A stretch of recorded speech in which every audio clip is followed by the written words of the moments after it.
Are you a business owner stuck in fear, doubt, and worry about what the marketplace will look like in the future? Then this show is for you. Strap on your seatbelt and get ready to disrupt and innovate. Here's your host, Lisa Levy. Today, we're diving into the world of AI, storytelling, and human connection with our incredible guest, Mona Bavar.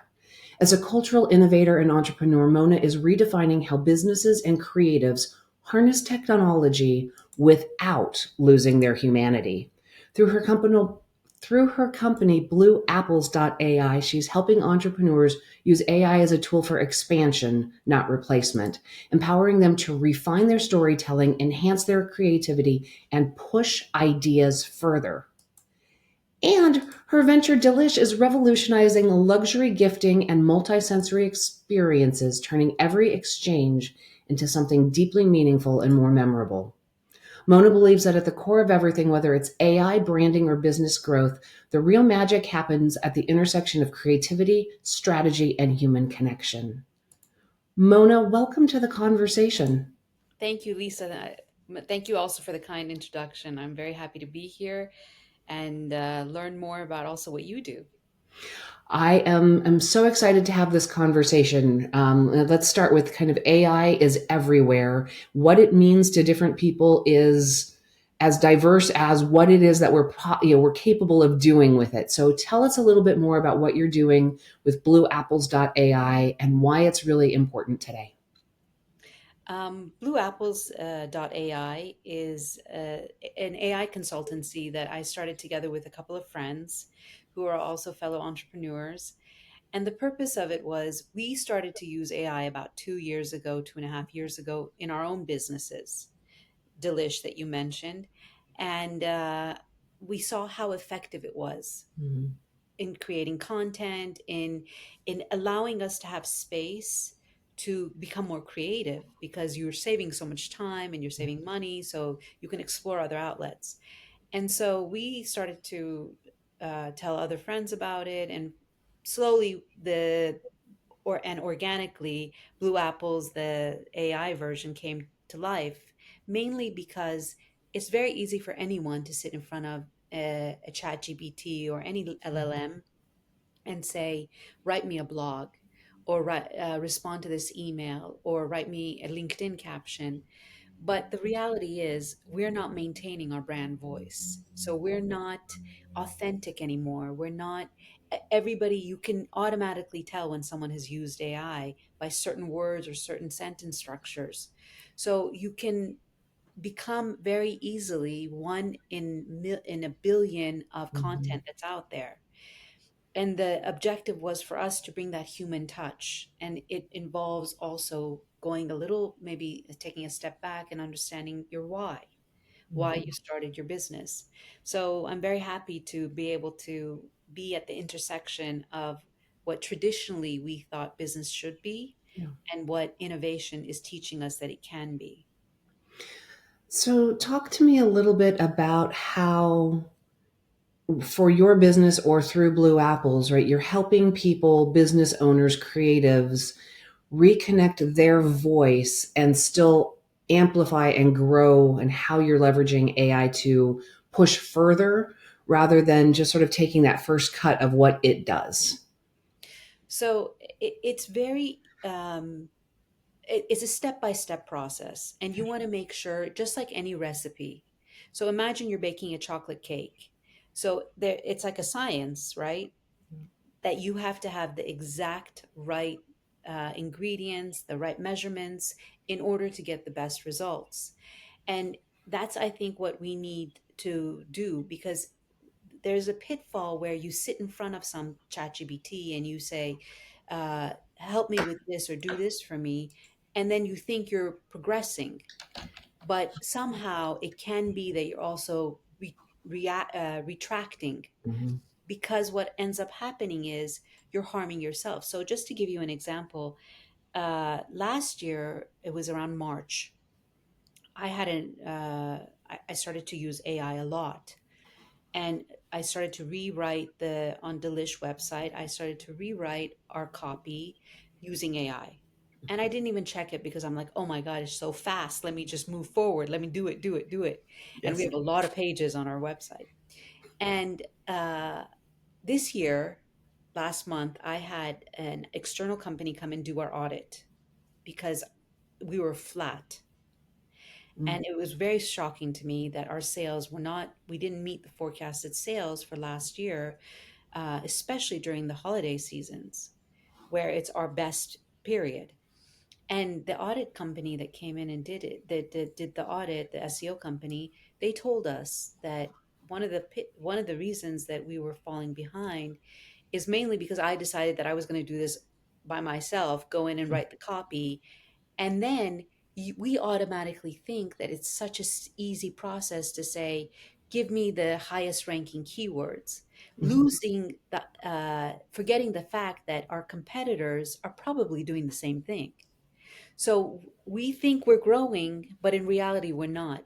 So we cannot lose the structure that, and I see that picture behind you about, and I asked you about it, and you said the right brain and the left side of the brain, and the creativity and the structure side.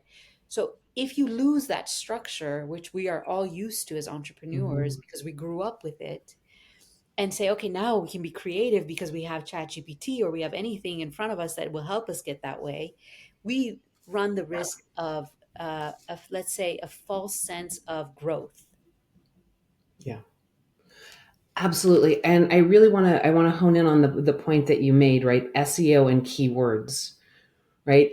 Your competitors and my competitors were finding the same SEO keywords. And so we are homogenizing what we're saying if we tune in exclusively to kind of to that space. And we run the risk of losing our unique perspective, our unique positioning, and our unique value proposition when we pander exclusively to the SEO market. It's important to understand what people are looking for, but how we connect to it is what differentiates each brand. Exactly, exactly. Because all of a sudden I thought I was an SEO expert. I don't need my SEO people. I'm fine because I have, between ChatGPT and Gemini and Claude, they're giving me a list of SEO keywords. And when I was talking to the agency a couple of days ago, and they were telling me about like these low hanging keywords or um, long tail keyword phrases, Mm. all of these things. And I'm like, oh. And the first thing in my mind was, I can now go tell ChatGPT to give me these kinds of keywords. But then it's still not possible. Unfortunately or unfortunately, that's up to everyone to decide on their own. AI is still not there. We see a lot of sales pitches on social media where they say, you know what, buy this, this app will do this for you. And as soon as you go on it and download it, first of all, you have to pay something. Second of all, you see that that platform or that app is still not able to generate what we need. For example, the hands on AI images are still off. Yeah. They cannot still find SEO. I haven't been able to find any platform that can do the SEO keyword searches. So we're still not there, but we are unfortunately in this, or however you want to put it, we're in this gray area where we think we are, and Mhm. we're so advanced, especially small to mid-sized businesses, because we tend to use it more. And so what ends up happening is we say, oh, you know what? I'm moving ahead. I'm doing so much. I've generated 5 blogs this week and I feel so good. And I feel, yes, I've accomplished it. But in reality, these blogs are hurting you more than they're helping you. And so with our agency, Blue Apples, that's where we realize that there is this gap, this gray Mhm. area that we like to call the human touch. And that's a fascinating point because, right, we do solopreneurs, small SMB, even into the mid market, right? AI is giving us the ability to scale and stretch into places where we may not have the time, the resources, or the money to pay for marketing or to pay for different things. But AI is more than that. So in my practice in the last year, we actually used AI to help us be more effective. It wasn't about creativity, but it was about capturing knowledge management for our clients, the what their processes are, what they do, and how they do it. And we were able to cut the number of interactions that we needed with people by 50% because we were one recording and two had an AI that was helping to synthesize. And at the end of the conversation, I could say, okay, prompt, how did Mona describe her business process? And it would give me the output that, I would have one been doing in real time, which of course we did because that's how we've always done it, right? So we're scribing along with it. But then that first query back gave us more detail than we had been able to write down because, right, we were writing, we were talking, we were facilitating, and we gained a 2x efficiency with the tool and allowed us to deliver greater depth and more breadth in the same time for the same cost for the client. They got so much more. Isn't that exciting? Isn't it cool? Totally, totally. And And that's so really, sorry, go I ahead. am guilty. No, I'm so sorry. I'm guilty of using it for the marketing, shortcuts because that's not my area of influence. But for entrepreneurs and leaders who are playing with AI, how do they get started and make sure that they really can make it work for them and that they're not shortcutting what they really need to be getting out of it? I think the first thing and the most important thing is to know your story, your why you started the business that you started, why you took the direction that you took.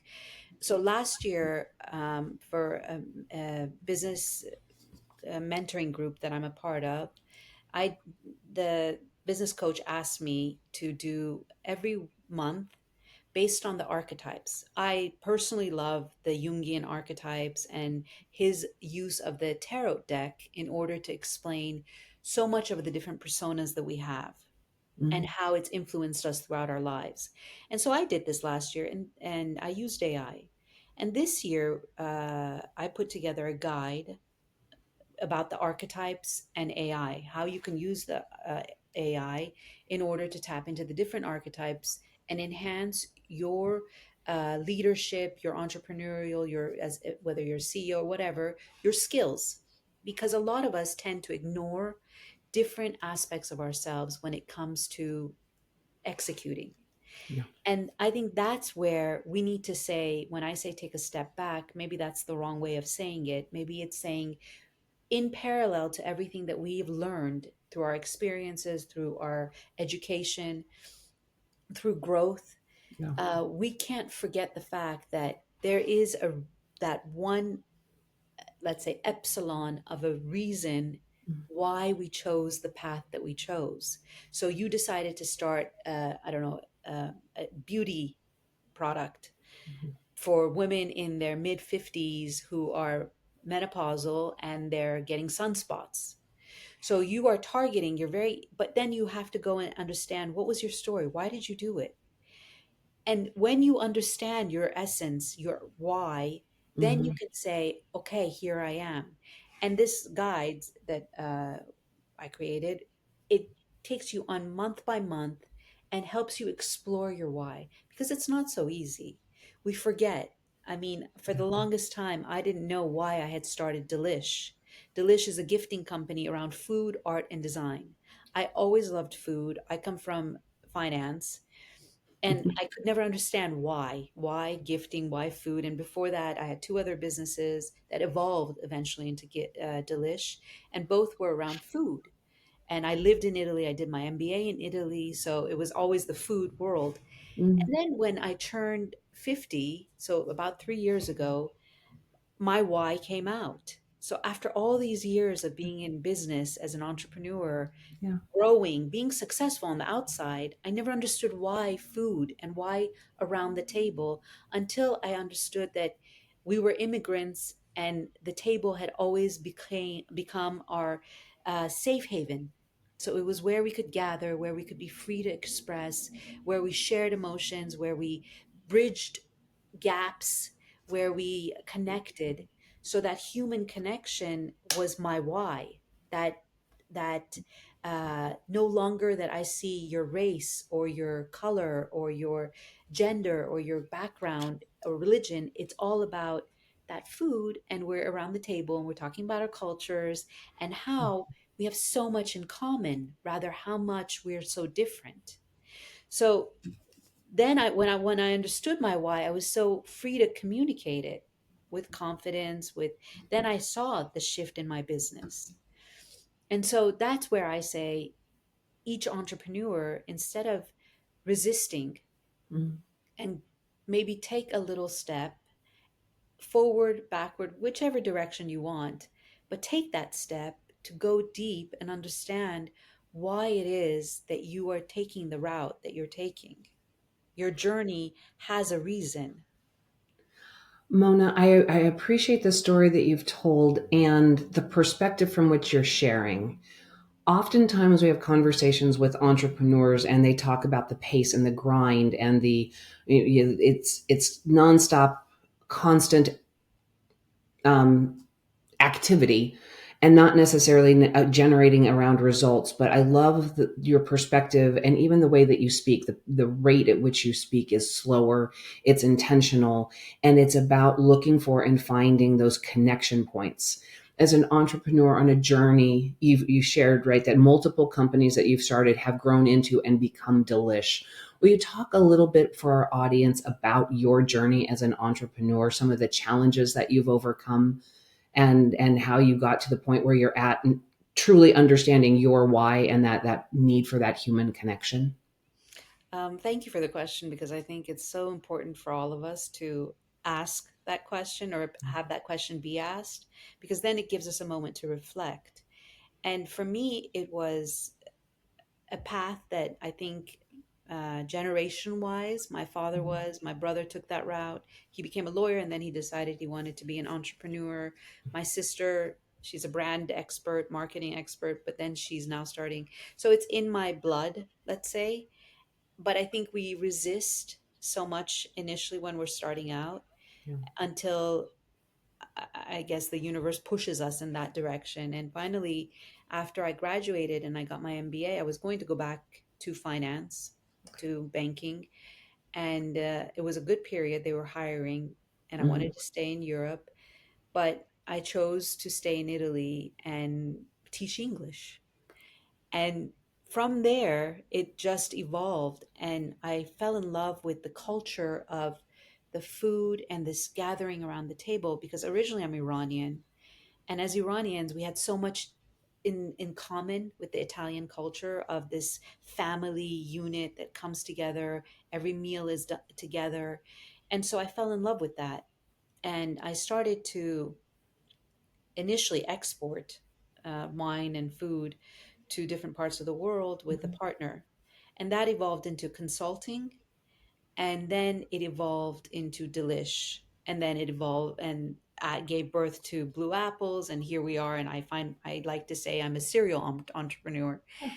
But the challenge, I think the biggest challenge was where I think you have to be broken, and broken not in a very violent way, but broken in the sense where I sat down with someone and he said to me, you know what, you're never going to make it because you don't understand business.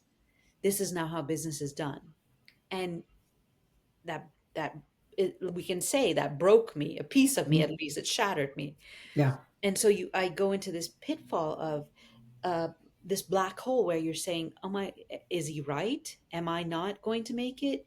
You're constantly questioning yourself. You're constantly with these limiting beliefs, these imposter syndromes, these talks, this self talk, and until I said one day, the no or the rejection is not about me because I know what I'm doing.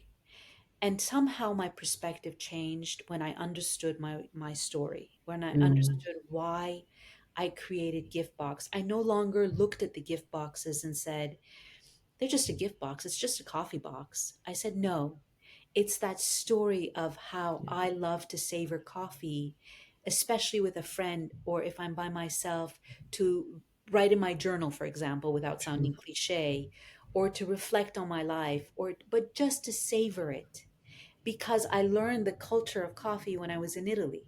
Mm-hmm. So now I put it in a box, I share the story. And it doesn't matter to me if Pfizer comes along and says, you know what, we don't want your gift. We don't want you to curate for us. Fine, I understand, but it's not about Mona. It's about the fact that you don't have the budget, or we don't, our vision is not aligned. So I think that's the biggest challenge, where we separate ourselves and say, it is a part of me, but it's just a part of me. And thank you for that sort of that intimate look. And I want to take and kind of shift the perspective one more time. Your work and the things that you do touch technology, touch culture, touch sensory experiences. You've shared that your why brings these together in a very personal way, but what should other businesses learn from what you're doing? First of all, I love the fact that you said touch technology, touch all of them. They had a little touch in front of it, Yeah. which I love. Um, I think businesses, to bring all of these together, it may not be for everyone, and it's totally fine. I just tend to be a little bit all over the place, and I like it. And I tend to have a good team, which I trust fully, so they can execute a lot. But I think when you start to allow yourself, and I never did this to myself. I said, I'm 53 years old. In all these years of my life, I never gave myself the right Mhm. to have fun, to explore. You have another picture behind you that says, think outside the box. I was so in a box because I thought this is the way it had to be. I went and got my MBA. MBA says a marketing plan is like this. So let's stay structured. And I think this is why I've embraced AI so much, is because there are no boundaries. Mhm. So I can have fun with it and get ridiculous with it, and it's totally okay. And that's where I think we give life. If it's a tree, we give all these different branches of ourselves, and you have fun with it and you see where it's going to go. Just like that right side of the brain that I'm looking at, where Yeah. it's your creativity and the explosion of colors, but you never forget that you have that left side, which the balance of the two come together. Thank you for sharing that, because you were very kind and gentle with it. This may not be for everybody, but I challenge the audience to really think about what we do, how we do it, and why we do it. Reflect who we are as a whole person. And we bring that to our businesses every day. And if we don't give credit to all of the different pieces, I think that we're not showing up fully. And Mona has shared some fabulous information with us today. If the audience is curious, where can they go to learn more?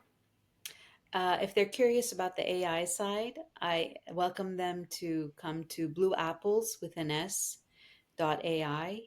And please, if you'd like to schedule a call, a discovery call, we can chat and see where you are and how you feel about AI.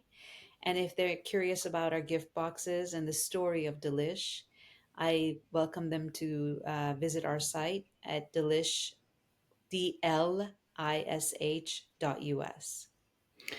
Absolutely fabulous. Audience, the links will be in the show notes to make it easier for you. Mona shared with us today the journey about getting to our why and how she has used Jungian archetypes to help make sure that in combination with AI, there's a way that you as business leaders, we can learn how to enhance our skills, how we can learn to talk to others. The connection that made her career and her journey transformative was the moment when she found her why and the desire to have connection like a family and a group around a table, enjoying the conversation, the challenge, and the genuine sharing and connection that comes from that type of interaction. It's more important for us to find out how much we have in common in this day and age than continuously focusing on how we're different. And at the end of all of it, it's really important that we have fun along the way. So, Mona, I have enjoyed this conversation thoroughly. Thank you for your time and generosity in being here. That's it for today's episode of Disrupt and Innovate. Head over to iTunes and subscribe to the show.